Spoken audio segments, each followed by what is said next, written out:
From VOA Learning English, this is the Education Report.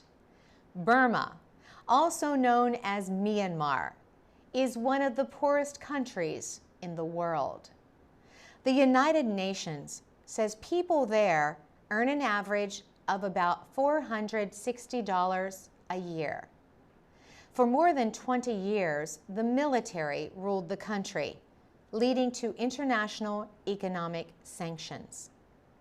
The country now has an elected government, and international aid has begun to arrive. But there are few resources for education in rural villages. Bob Cornwell and a group called Build a School in Burma are trying to change that.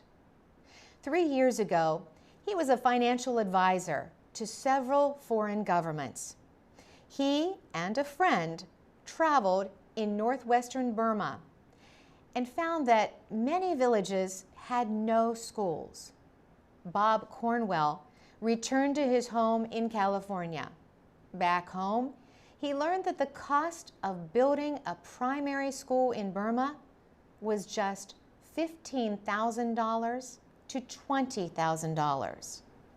So he sold his interest in a financial consulting company that he had started 25 years earlier and returned to Burma. He looked for villages that would give land and construction help in exchange for a school.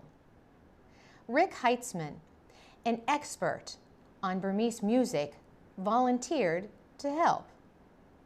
He has been working on humanitarian and education projects in Burma for more than 20 years. Rick Heitzman is married to a well-known Burmese harpist, Sue Wei. They live in San Francisco, California, but they return to Burma often to visit the school projects. Sue Wei says the children are excited to learn to read and write. And she says the parents are happy that their children can get an education without having to leave their village. Build a School in Burma has built 2 schools, and a third one is almost complete. In June, construction or renovation began on 2 more. Bob Cornwell is applying for grants and asking for donations so he can build more schools. For VOA Learning English, I'm Carolyn Persutti.